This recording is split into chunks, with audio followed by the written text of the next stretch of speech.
오늘은 로마서 3장 31절 말씀 보겠습니다. 그런즉 우리가 믿음을 통해 율법을 헛되게 만드느냐? 결코 그럴 수 없느니라.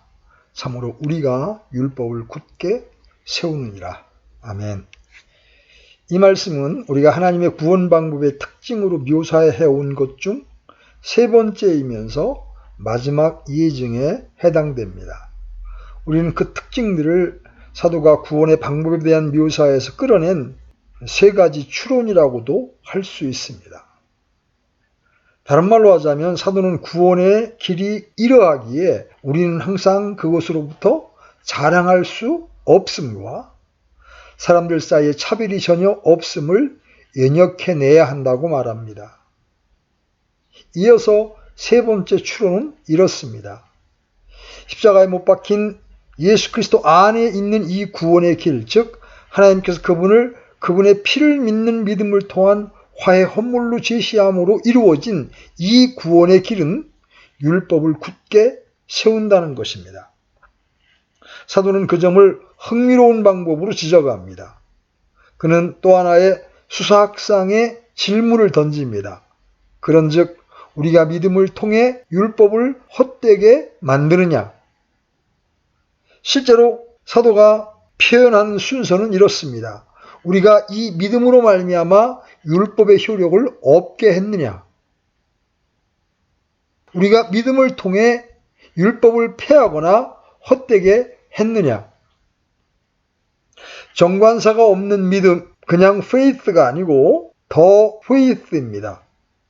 물론 그 믿음이라 함으로써 이제 들어온 한 의의 길에 관한 특수한 메시지를 의미하는 것입니다.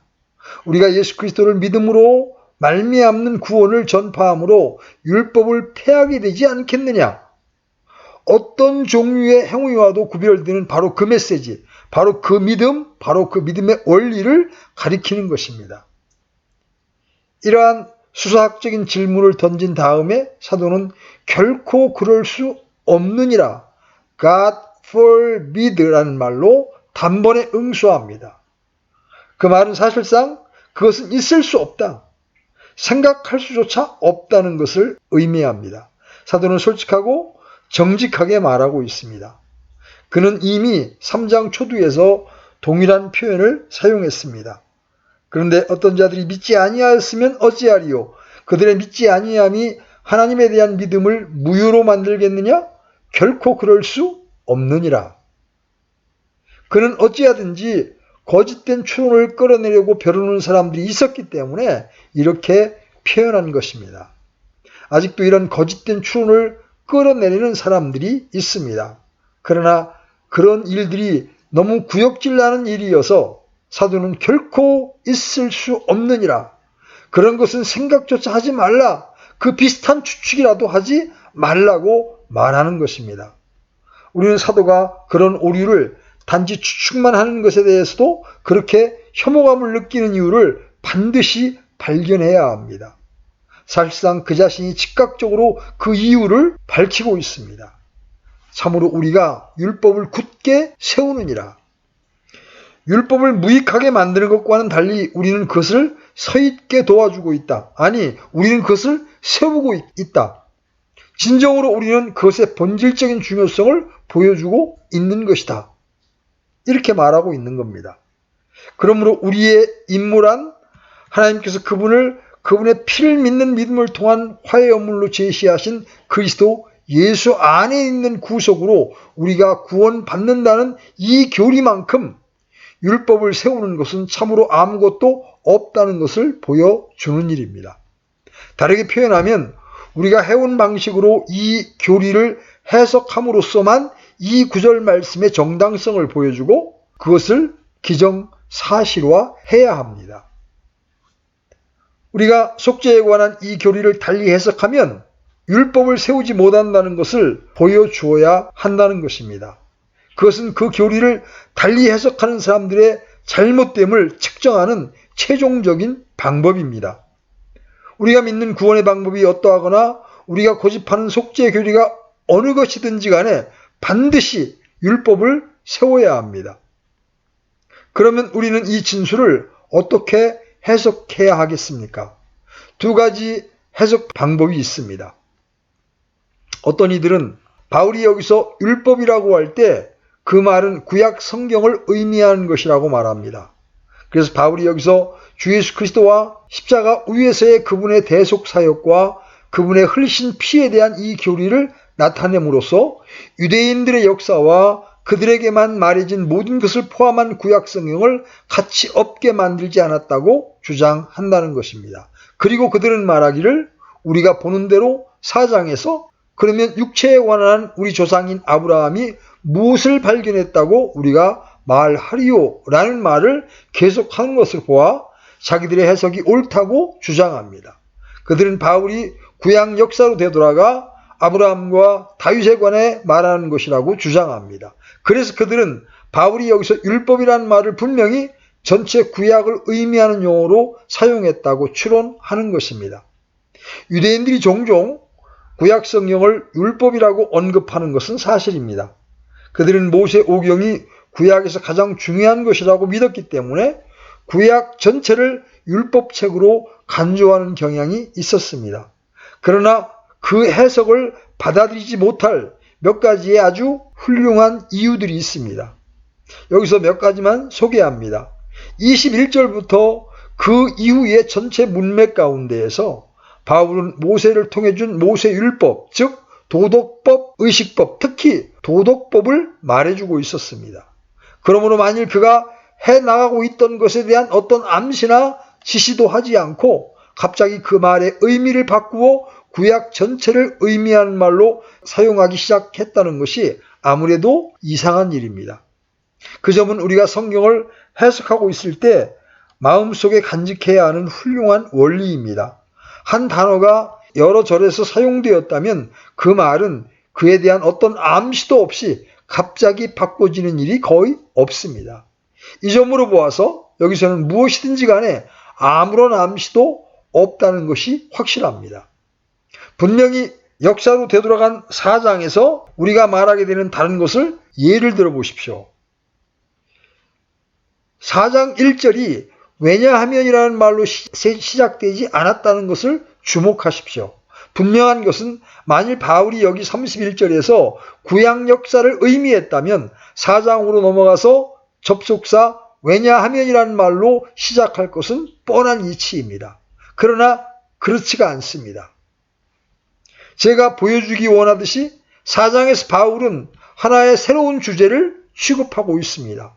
만일 3장 21절로 3장 끝절까지에서 취급한 이 문제에 대한 직접적인 접속이라면 for라는 말로 자연스럽게 접속을 해 주었을 겁니다. 이 두 가지 근거에서 우리는 그 해석을 거부해야 하며 바울이 여기서 언급하는 것이 모세의 율법, 즉 모세를 통하여 주시면서 내가 이것을 지키면 구원을 얻으리라고 말씀하셨던 그 율법을 지칭하고 있다고 보아야 합니다. 바울 사도의 역설은 이렇습니다. 하나님의 구원 방법은 율법을 세우며 넘어지지 않게 붙들고 있다. 그리고 율법이 얼마나 경이로운 것인가를 보여준다. 진실로 복음 외에 그처럼 율법을 세워주는 것은 아무것도 없습니다. 그러므로 우리는 오늘날 유행하고 있는 교리를 한 번 더 살펴봅시다. 그 교리는 말합니다. 새로운 제도 아래서 구약의 율법은 완전히 폐하해졌고 따돌림을 받았다. 이제 우리는 새로운 믿음의 법을 맞이했다. 그러므로 이후로는 주 예수 그리스도를 믿기만 하면 된다. 우리는 그 교리가 철저하게 그릇된 것임을 압니다. 왜냐하면 우리가 만일 구약이 실제로 내버린 바 되고 새 법으로 대치되었다고 가르친다면 우리는 명백하게 구약의 율법을 세우고 있지 않은 것입니다. 그것은 율법을 허물고 방치하고 있는 것입니다. 그러나 바울이 말하고 싶은 것은 정반대입니다. 그러므로 우리는 율법이 폐지되었으며 이제 모든 죄인들이 당해야 하고 심판석에서 반드시 직면해야 할 것이 새로운 믿음, 그리스도에 대한 믿음의 법이라고 가르쳐서는 결코 안 됩니다. 우리는 그런 가르침이 절대로 틀리다는 것을 압니다. 사실 바울은 27절에서 그 점을 뚜렷하고 분명하게 했던 것입니다. 그 점에 관해서는 자세하게 설명할 필요도 없습니다. 그러면 바울이 의미한 것은 무엇입니까? 어떻게 이 교리가 율법을 세웁니까? 불행히도 신자들의 주의를 강하게 끄는 현 시대에 인기 있는 가르침이 여기에 있습니다. 그것은 매우 일반적이고 신학상 자유주의라고 하는 사람들이 가르치는 교리일 뿐만 아니라 복음적이라고 생각하는 사람들의 저서 속에서도 침투해 들어간 것입니다. 바울 사도가 의미하는 바는 주 예수 그리스도에 대한 우리의 믿음을 방편으로 해서 우리는 이제 율법 생활을 할 수 있으며 지킬 수 있다는 것입니다. 그리스도는 선한 생활과 그리스도인의 삶으로 인해 율법을 지킬 수 있고 존귀케 할 수 있고 완성할 수 있는 강건과 능력을 우리에게 주셨다는 것입니다. 그것은 우리가 율법을 세울 수 있다는 것을 뜻하는 것입니다. 그 얼마나 그럴듯한 주장이요 해석입니까? 그것은 흔히 부활절 메시지에서 표현됩니다. 즉 우리는 부활하신 그리스도로 말미암아 진정으로 구원을 받았다. 그분의 죽음으로가 아니고 그분의 부활 생명과 권능으로 말이다. 십자가는 지나가 버렸다. 위대한 사실은 부활하신 그리스도, 그분이 여전히 살아 계시다는 것이다. 만일 우리가 그분을 바라보며 기독교적인 삶을 살도록 도움을 요청하면 우리는 구원을 얻을 것이다. 그리고 우리가 기독교적인 삶을 영위함으로써 은연중에 율법을 존귀케 하며 지킴으로써 율법을 세우고 있는 것이다. 우리는 이 가르침이 전적으로 거짓되고 바울이 말하고 있는 것을 완전히 부정하는 것이기 때문에 이 가르침을 시험해 보아야만 합니다. 이 가르침에 대한 첫째 해답은 다음과 같습니다. 바울은 이 3장에서 전혀 성화의 문제를 생각하고 있는 것이 아니라 다만 칭의만을 고려하고 있는 것입니다. 그러나 여러분들이 성화에 대해서 이야기하기 시작하는 것입니다. 그 교리는 종국적으로 성화되었기 때문에 의롭다함을 얻는다는 결론에 이릅니다. 그것은 언제나 그리고 아직도 로마 가톨릭의 칭의관입니다. 로마 교회는 사람이 하나님 앞에서 의롭다함을 얻는 것은 은총과 영세 때에 받은 새 생명으로 말미암아 선한 생활을 영위할 수 있기 때문이며 자기가 은총으로 선한 생활을 살 수 있음으로써 자신을 의롭게 한다는 것입니다. 그러나 여기서 바울은 전혀 성화의 문제를 다루고 있지 않습니다. 그것은 언급되질 않습니다. 그는 믿음으로 말미암아 의롭다함을 얻는 것을 다루고 있는 것입니다. 우리는 분명히 그 문제에 대해 명백해야 합니다. 20절에서 그는 그러므로 율법의 행위로 하나님 앞에서 의롭다함을 얻을 육체가 없다고 말했습니다. 로마 가톨릭의 주장은 칭의의 길이 아닙니다. 그럼 무엇입니까? 우리는 그 대답을 24절에서 찾습니다. 그리스도 예수님 안에 있는 구속을 통해 하나님의 은혜로 값없이 의롭게 되었느니라. 이것이 칭의의 길입니다. 이것은 3장 끝까지 뚫고 흐르는 주제입니다. 그리고 그 주제는 4장도 역시 곧바로 꿰뚫고 있습니다. 그러므로 우리는 칭의 외에 다른 것은 전혀 다루지 않는 문단 속에서 성화의 요소를 도입하기 때문에 그 교훈을 거부하게 되는 것입니다. 그러나 그뿐 아니라 그것은 믿음으로만 의롭다함을 얻는다고 사도가 가르치는 칭의의 교리를 철저히 부정하는 것입니다. 이 그릇된 해석은 칭의의 진정한 방편이 우리의 행위라고 진술합니다. 그러므로 우리는 그 진술을 거절해야 합니다. 왜냐하면 사도의 전체 주장점은 우리가 살펴보았듯이 칭의란 본질적으로 일종의 법정적인 선언이라는 것입니다. 칭의는 우리가 주 예수 그리스도의 의 때문에 하나님의 존존에서 의롭다고 여겨지는 하나님의 선언입니다. 그것은 비록 우리가 여전히 우리의 죄 가운데 있지만 우리를 의롭다고 인정해 주시는 하나님에 의한 법정적이고 법률적인 선고입니다.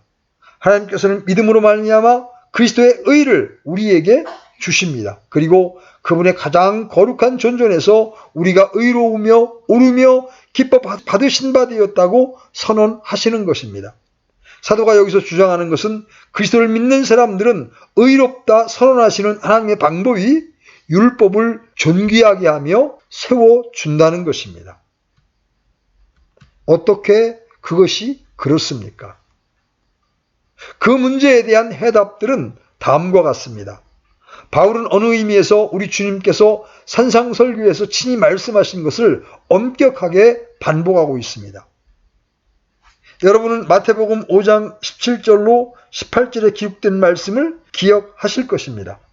내가 율법이나 대언자들의 글을 폐하러 온 줄로 생각하지 말라. 나는 폐하러 오지 아니하고 성취하러 왔노라. 진실로 내가 너희에게 이르노니 하늘과 땅이 없어지기 전에는 율법에서 1.1획도 결코 없어지지 아니하고 마침내 다 성취되리라. 물론 우리 주님 자신이 모든 면에서 율법을 이루심으로 율법을 세우신 것입니다. 여기서 사도가 말하는 것이 바로 그 점입니다.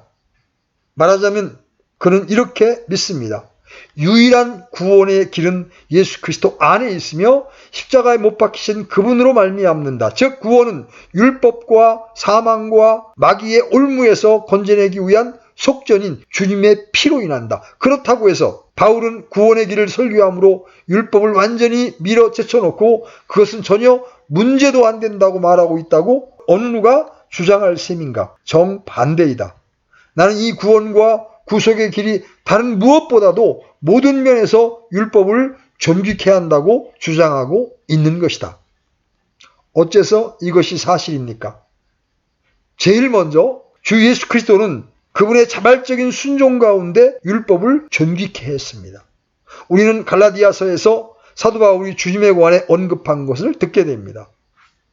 그러나 충만한 때가 이름에 하나님께서 자신의 아들을 보내사 여자에게서 나게 하시고 율법 아래 있게 하셨습니다. 주님은 친히 그 자리를 자취하셨고 하나님께서는 그분을 한 사람으로 율법 아래 있게 하셨습니다. 비록 그분께서 죄로부터 완전히 자유로우셨지만 극히 작은 것이라도 하나님의 율법에 복종하셨고 율법을 존귀케 하셨습니다. 그리고 그분은 완벽하고 철저하게 행하셨습니다. 여러분은 침례인 요한에게 하신 말씀을 기억하실 것입니다. 침례인 요한은 주님에게 침례받기를 꺼려했습니다. 그리스도를 말려 말하기를 내가 주께 침례를 받아야 할 터인데 주께서 내게 오시나이까. 주님께서 말씀하십니다. 지금은 이렇게 되도록 허락하라. 이렇게 하여 모든 의를 성취하는 것이 우리에게 합당하니라. 주님은 친히 자신을 율법 아래 두셨으며 그것에 대해 완전히 복종하셨습니다. 그분은 결코 죄를 짓지 않으셨습니다. 하나님의 아들이 왔고 내 안에는 아무 죄도 없노라고 말씀하실 수 있었습니다. 만일 사탄이 무엇인가를 발견할 수 있었다면 사탄은 공표했을 것입니다. 권세자의 경우에도 마찬가지죠. 그들은 아무것도 떠들어댈 것이 없었습니다. 그래서 그들은 어떻게 해서든지 하나의 꼬투리를 날조하기 위해 애썼습니다. 그들은 자기들이 증거할 수 없는 말을 꾸며댔습니다. 그분은 결코 죄를 지은 일이 없었고 하나님께 불순종한 적이 없었습니다. 주님은 그분의 가장 거룩한 순종의 생활 속에서 하나님의 율법을 완전하고 철저하게 존귀케 하셨습니다. 두 번째로 사도가 여기서 강조하는 바와 같이 그리스도는 갈보리 언덕의 십자가상의 순환의 순종 속에 율법을 더욱더 뚜렷하게 높이셨습니다. 율법은 순종을 요구할 뿐만 아니라 그것을 지키지 못함에 대한 심판을 선언합니다. 그런데 인류는 죄를 지었습니다. 모든 사람이 죄를 지어 하나님의 영광에 이르지 못하더니 의로운 자는 없나니 단 한 사람도 없으며 율법은 요구하고 벌칙을 선언합니다. 그것은 전면적으로 성취되어야 합니다. 만일 이 구원의 길이 죄와 불순종의 심판에 대한 율법의 요구를 응하지 못한다고 한다면 율법을 세우는 것이 아닙니다. 그러나 이 구원의 방법은 그것을 이룹니다. 사도는 이미 그의 위대한 자신이 의롭게 되며 또 예수님을 믿는 자를 의롭게 만드시는 이가 되려 하심이라는 말씀 가운데에서 그 점을 지적했던 것입니다.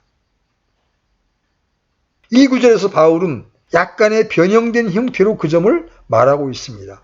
그러나 본질적으로 같은 것입니다. 주 예수 그리스도께서 율법이 요구한 우리 죄에 대한 심판을 자치하심으로써 율법을 세우고 계셨던 겁니다. 그러므로 자기 영혼을 죄를 위한 희생물로 드리시고 도살자 앞으로 가는 어린 양으로 끌려가 우리 모든 요구를 자기 위에 지우신 하나님께 불평하거나 도망가지 않고 순순히 복종하심으로써 그분께서 율법을 세우신 것입니다. 세 번째로 그분께서 그것을 행하신 다른 방법들이 있습니다. 우리가 이 가장 위대한 구조를 숙고할 때 심중에 항상 간직해야 하는 여러 다른 것들이 있습니다. 주 예수 그리스도는 그분의 행하심으로 하나님께서는 그리스도 안에서 그로 말미암아 이루신 것으로 전에 율법이 말한 것보다 더 분명하게 하나님의 거룩과 의를 확증하시고 나타내 보이신 것입니다. 우리는 이 사실에 대하여 추호라도 놓쳐서는 안 됩니다. 율법의 제1차적인 기능은 하나님의 거룩하심과 의를 나타내 보이는 것입니다. 출애굽기 20장에 나타나 있는 십계명을 다시 읽어보십시오. 그러면 여러분은 율법의 가장 큰 강조점이 그것이라는 점을 발견하실 것입니다. 성경의 다른 곳에서는 대략 요약되어 나와 있습니다. 그런즉 내가 거룩하니 너희도 거룩하라. 그 점이 하나님께서 우리에게 요구하시는 점입니다. 나는 거룩하다. 내가 거룩하니 너희도 거룩하라. 율법의 제1차적인 기능은 우리들에게 하나님의 철저하고 절대적인 말로 할 수 없는 거룩과 의를 명백하게 하는 것입니다. 자, 십자가 위에서 행해진 것만큼 뚜렷하고 명백하게 그 점을 보여주는 것은 아무것도 없습니다. 만일 우리가 십자가에서 하나님의 거룩과 의에 대한 확증을 가장 우선적으로 보지 않았다면 우리는 그것을 바로 보고 있지 않은 것입니다. 십자가는 그렇게 율법을 세우며 그 점을 나타냅니다. 십자가는 또 다음과 같은 방식으로 율법을 세웁니다. 율법에서 하나님께서 말씀하신 죄에 대한 하나님의 거룩한 진노에 관한 모든 것을 확증합니다. 하나님은 율법에서 죄를 미워하시며 죄는 그분의 거룩한 진노를 불러일으키며 또한 결단코 분명하게 죄를 심판하실 것을 말씀하셨습니다. 하나님은 계속해서 나는 이런 일들을 미워한다라고 반복하고 계십니다. 하나님께 불순종하면 저주를 받을 것입니다.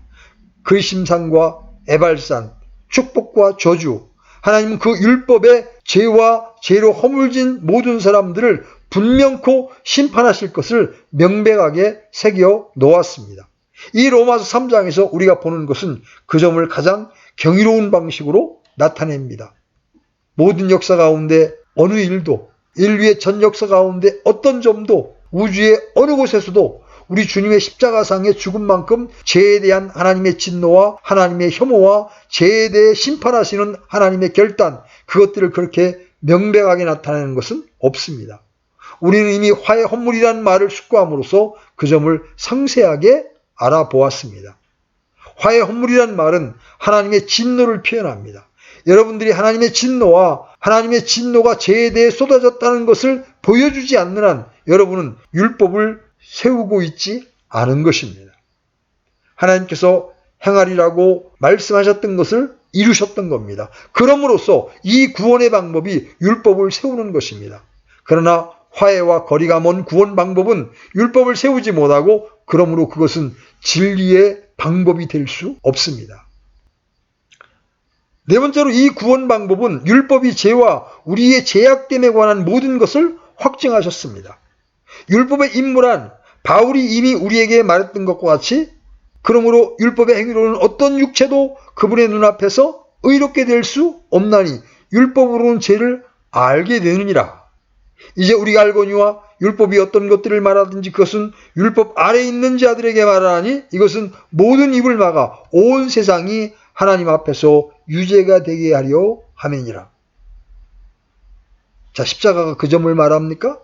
만일 그렇지 않다면 율법을 세우는 것이 아닙니다. 그러나 십자가는 그 점을 말하고 있습니다. 십자가는 그것 외에는 어떤 것도 어느 영혼이든지 구할 수 없다고 말합니다. 모든 자들은 타락했고 절망적이며 무력한 존재입니다.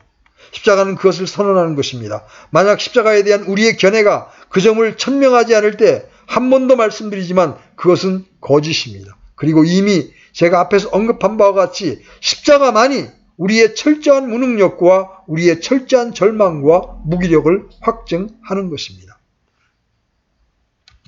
그것은 다섯 번째 요점으로 우리를 인도합니다.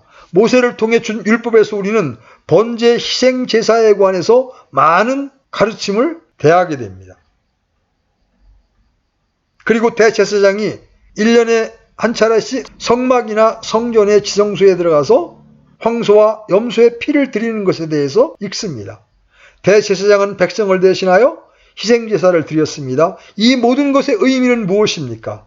이 구원 방법이 그들 희생제사의 의미를 우리에게 알려주며 그럼으로써 희생제사들을 세우는 것이며 나아가서 그것들을 명한 율법을 세운다고 바울은 또한 말합니다. 그것은 장차 올 유형에 불과하다는 것을 보여줍니다.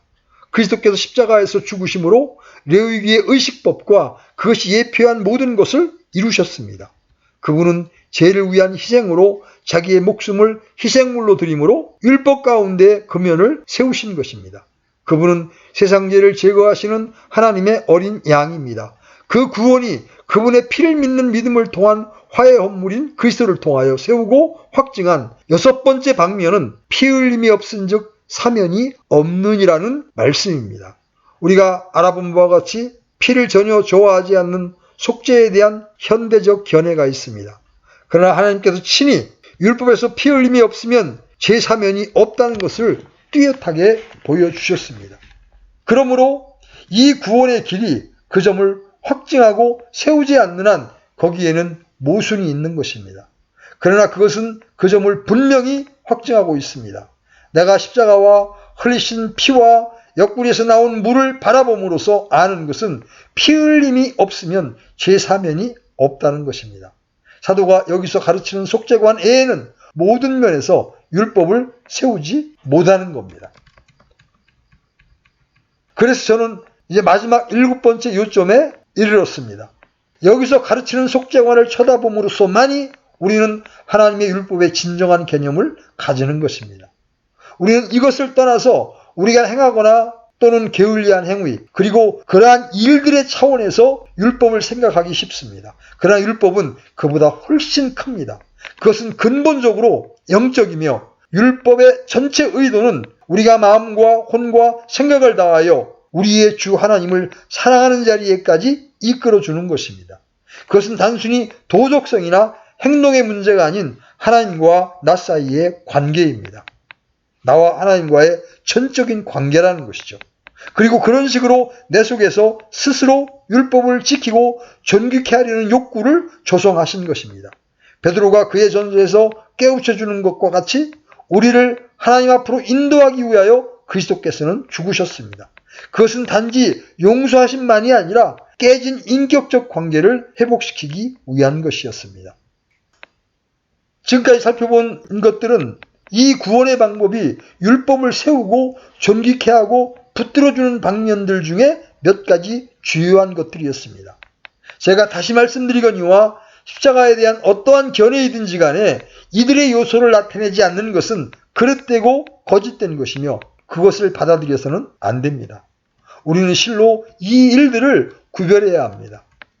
우리들 자신이 감상적이 되거나 십자가의 메시지는 이렇다. 하나님의 아들은 사람들에 의해서 십자가에 의해서 못 박혔다. 그분은 십자가에 말할 수 없는 고통 중에서 나는 여전히 너를 너무나 사랑하기 때문에 이렇게 당하면서까지라도 너희를 용서할 용의가 있노라고 말씀하셨다. 바로 이것이 십자가의 메시지다 라고 말하는 사람들을 내버려 두어서는 안 됩니다.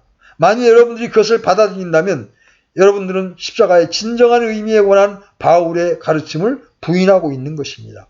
피가 없이는 율법의 세움도 또한 구약이나 신약에서 율법에 관하여 발견되는 이 모든 것들에 대한 설명도 아닙니다. 우리는 언제나 우리의 속죄에 대한 이해 속에서 분명하고 뚜렷하게 된 이 모든 점들을 고수해야만 합니다. 이것만이 진리와 하나님의 성품에 대한 표현인 하나님의 거룩한 율법의 신성 불가침을 나타내는 것입니다. 그런 다음에야 강해가 있게 되는 것입니다.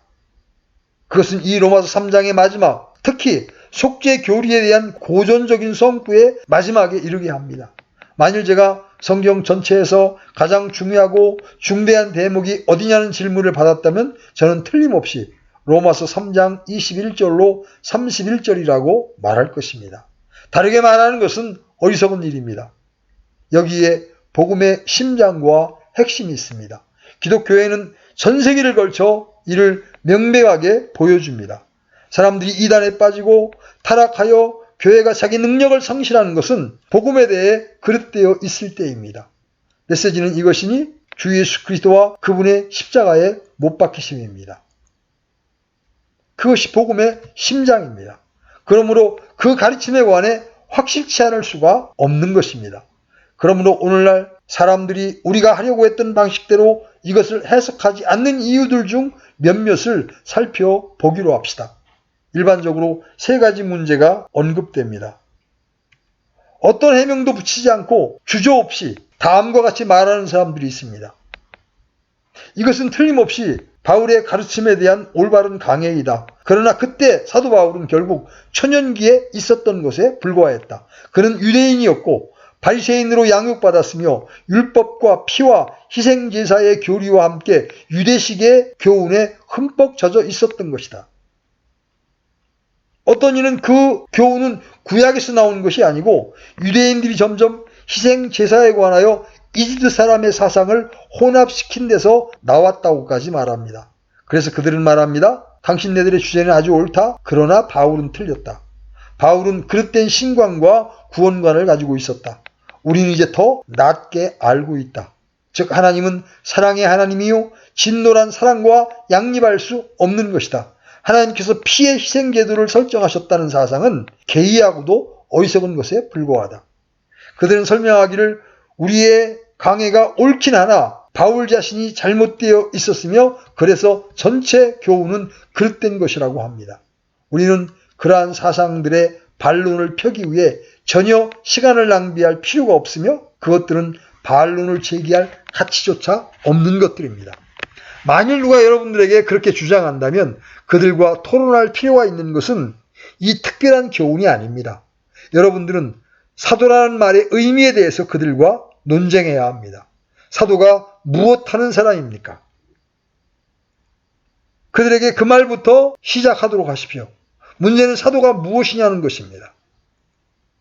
만일 사도가 계시 그리고 부활하신 주님으로부터 직접적이고 즉각적으로 밖에 나가 권위를 가지고 전도하라는 명을 받기 위해 주님에 의해 부르심을 받은 사람이라면 더 말할 필요도 없이 바울 사도가 쓴 모든 것은 옳은 것입니다.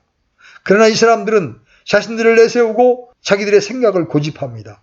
그들은 성경을 영감으로 주어진 것이며 무오한 하나님의 말씀으로 믿지를 않습니다. 그리고 여러분들이 성경의 권위와 성경 저작자들의 권위를 거부한다면 하고 싶은 대로 무엇이든지 말할 수 있습니다. 즉 그들은 자기들 생각대로 하나의 복음을 형성하고 있으며 구약이나 신약을 사용함에 있어서 아무런 요점도 없습니다. 그들은 오히려 신구약을 부정직하게 사용하고 이용하고 있는 것입니다. 왜냐하면 그들이 믿는 바가 단순히 자기 자신들이나 다른 사람들이 좋아하고 생각할 법한 것들에 불과하기 때문입니다. 지금까지 말한 것은 한 학파의 주장입니다. 그러나 또 다른 학파가 있는데 그것은 좀 더 위험한 것입니다. 두 번째 학파는 다드 박사에 의해서 대표되는 학파로서 다드 박사의 로마서 주석에 나타나 있습니다. 그가 말하는 것은 사실상 비록 바울 사도의 가르침이 이렇다 하더라도 이 바울의 가르침은 2세기경 이래 잘못 이해되어 왔다는 것입니다. 2세기경에 헬라의 어떤 사상들이 들어왔는데 이들 헬라 사상들이 교회 교부들의 마음을 사로잡았다는 것입니다. 더욱 불행한 일은 일종의 로마법 사상이 공평과 의의 사상들과 기타 사상들을 가지고 들어왔다는 것입니다. 비극은 이들 헬라 로마 사상들이 수세기를 내려오면서 줄곧 교회의 가르침을 변조시키고 있었다는 겁니다. 다드 박사는 중세와 종교개혁 시대에 바울 신학이 재구성되었다고 미루어 생각합니다. 여러분도 보시는 것처럼 칼빈과 루터 아래서 바울 신학의 가상적 부흥이 이루어졌다는 것이죠. 다드 박사는 말합니다. 희생에 대한 고대 개념들은 더 이상 존재하지 않았으며 그것들로부터 나온 언어도 이해되지 못하였다. 그래서 이 구절들은 그들에게 명료하지 못했고 그때의 시사적이고 전통적 신학 사상들이 거기에 가미되어 읽혀졌다. 그래서 그것은 어느 때까지 계속되었다. 언제까지? 그는 대답합니다. 우리 시대의 고대 사상과 언어, 특히 히브리어와 헬라어에 대한 생생한 연구는 바울 사도의 마음에 가까이 접근할 수 있는 더 나은 전망을 우리에게 가져다 주었다. 무엇인가 선심을 쓰는 것 같이 그는 그것을 계속 말합니다. 그가 바울 신학의 역사적인 진술들 중 어떤 것 하나도 부정하는 한, 또한 그것들이 그 시대의 사상적 차원에서 사람들로 하여금 합리적으로 믿게 하는 한 바울의 의향에 빗나가는 것들이라고 인정해야 합니다. 그리고 하나님께서 그리스도 안에서 인간이 죄책에서 자유로워지고 신적 은혜의 강렬함 안에서 새 생명을 출발하도록 하기 위해 필요한 것은 무엇인지 다 이루셨다는 것도 인정해야 합니다. 우리가 알아본 바와 같이 사도의 논증 속에서 중대한 화해에 관한 위대하고 지배적인 교훈도 포함하고 있습니다. 이것들은 종교 개혁자들 뿐만 아니라 위대한 청교도, 기타 그와 같은 종류의 사람들에 의해 가르쳐진 교리들이며 모든 위대한 전도자들에 의해 전파된 것들입니다. 실수해왔고 우리만이 진리를 알며 현대적인 탐사와 지식의 결과로 우리만이 옳다고 말하는 것은 어느 가르침이든지 간에 즉각적으로 의심해 보아야 합니다. 현대의 학자들이 그런 종류의 것을 말하고 이단의 창시자들을 만날 때 그들은 곧바로 오만함을 가지고 그 창시자들에게 도전합니다. 그러나 그들은 자기들이 똑같은 일을 저지른 책임이 있다는 것을 깨닫지 못하는 것 같습니다. 어째서 그렇습니까? 그들이 화해의 개념을 좋아하지 않기 때문이며 하나님과 그분의 사랑에 대한 자기들의 철학 사상에 들어맞지 않기 때문입니다. 그들은 그리스도의 피에 관해 우리와 이야기하는 것을 싫어합니다. 그 이론은 궁극적으로 그 점을 설명해주는 십자가의 원수입니다. 그리스도의 피는 1세기의 헬라인의 정신에 대한 도전이었고 어리석은 것이었습니다. 그것은 오늘날도 마찬가지입니다.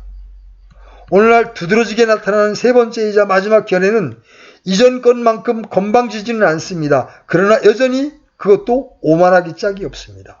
그 견해는 현대 정신을 겨냥하는 것은 어느 것이든지 가르치지 말아야 한다는 주장을 하는 것과 같은 교훈입니다.